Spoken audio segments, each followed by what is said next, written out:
Thank you for joining me for the Word Document Accessibility tutorial brought to you by the Center for E-Learning and Connected Environments at UCO. In this tutorial, I will cover some basic principles that include heading structure, hyperlinks, alternate text for images, tables, and the built-in accessibility checker that will help you create an accessible Word document. Let's get started with headings. Headings are used to break up content and make finding information easier. People who use screen readers can find out what's in the document by first listening to the headings. Headers will convert to accessible tags when the Word document is converted to PDF. This is a really great feature and will help you in creating an accessible PDF document. I have a blank Word document open here, and the first thing I want to do is type my heading. I'm going to make sure that I'm in the Home ribbon, and I'm going to come over here to Styles and select Heading 1 and type my first heading. Going to press enter and it brings me back to the normal paragraph style. I'm going to go ahead and type heading 2, and as you can see the paragraph style is normal, so I can come over here and hover over the different styles and select what I want, and right now I want to select heading 2, so I'm going to do that and you can see that it changes it for me right there. Make sure to nest headings properly and do not skip heading levels. And remember, headers convert to accessible tags when the Word document is converted to PDF. To check and make sure your headings create a good logical outline of the content, you'll want to verify that all of your headings show up in the navigation pane. To pull up the navigation pane, go to the View ribbon, and under the Show tab, make sure that the navigation pane checkbox is checked. The navigation pane will appear on the left side of your screen, and you can see here my first heading. This is the heading 1. The cursor goes directly to that, and if I select heading 2, the cursor goes to that. So you can see that I have a logical heading structure just by looking at the navigation pane. Now moving on to links. In order to make a link accessible, you must write meaningful link text that gives an indication of the purpose of the link. Phrases such as click here or read more will not make sense out of context to someone using a screen reader.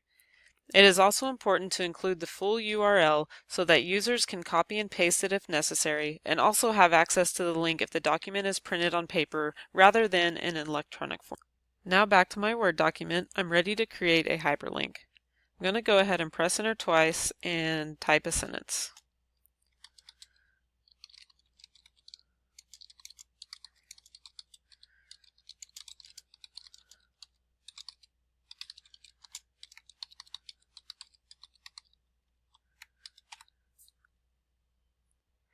You can already see that I've included the full URL, which has automatically hyperlinked. Now I'm going to create a hyperlink with the phrase UCO homepage, which will give a screen reader user an indication of what the purpose of the link is. To do this, I'm going to highlight UCO homepage, right-click, select hyperlink, and in the address bar I'm going to type www.uco.edu and press OK. Now you can see that UCO homepage has been hyperlinked. Now let's insert an image. I'm going to press enter twice. I'm going to go to the Insert ribbon, select Pictures, and find a picture that I want to insert. I'm going to select this one here. And now you can see it's been entered onto the page. So now you'll want to add alternate text so that a person using a screen reader has enough information to understand the image and its purpose in the document. Imagine describing the image to someone over the phone. This accessibility feature is not seen by sighted users. To add alt text, right-click on the image and select Format Picture. On the right-hand side, select the icon labeled Layout and Properties and select alt text. Notice you have an option to enter a title and description. The title is not always read by screen readers and not always exported as expected into other formats, so you should use the description option instead. You'll want to enter information that states the purpose and/or function of the object in about 250 characters or less. Here, I'm going to type man in a wheelchair sitting at the bottom of a set of stairs with no accessible ramp. You won't need to use phrases such as image of or graphic of, as it is usually apparent to the user that it is an image.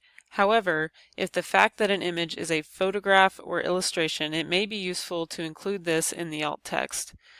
For complex images, a long description may be necessary. You can do this by describing the image in text below the image. Add a text link below the image to a textual description in an appendix, or provide an equivalent data table below the image. Now let's say you want to put your course schedule in a table. One thing to keep in mind is that Word has limited support for table accessibility. You can create an accessible table in Word if it meets the following conditions. The table has one and only one row of column headers at the top, and it must be the first row. The top row is marked as a header row. There are no other header cells. Word cannot handle a left column of row headers, for example. There are no merged cells. There are no nested tables within the table. And the table was not created using the Draw Table option in Word, which creates a graphic rather than a true table. If your end goal is to export the Word file to other formats that are more accessible, such as HTML or PDF, it's okay to create a complex table as long as you finish making it accessible in the other format. To create a table in your Word document, go to the Insert ribbon and select the drop-down arrow for Table, and select how many rows and columns that you want. I'm going to go ahead and select 3 columns and 4 rows. And now let's put in our headers. I'm going to put week, reading, and assignments. To designate the header row, put the cursor in the first row of the table and make sure the checkbox labeled Header Row is selected under the Design Ribbon tab. So up here under Table Tools, Design Ribbon tab, and this checkbox Header Row is checked. You'll also want to go to the Layout ribbon and make sure that Repeat Header Rows is selected.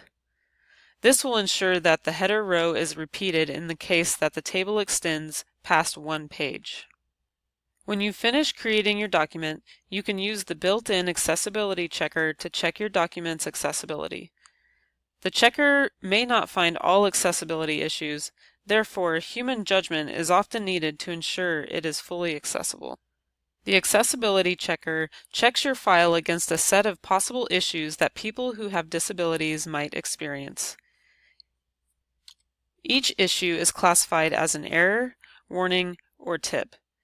An error is for content that makes a file very difficult or impossible for people with disabilities to understand.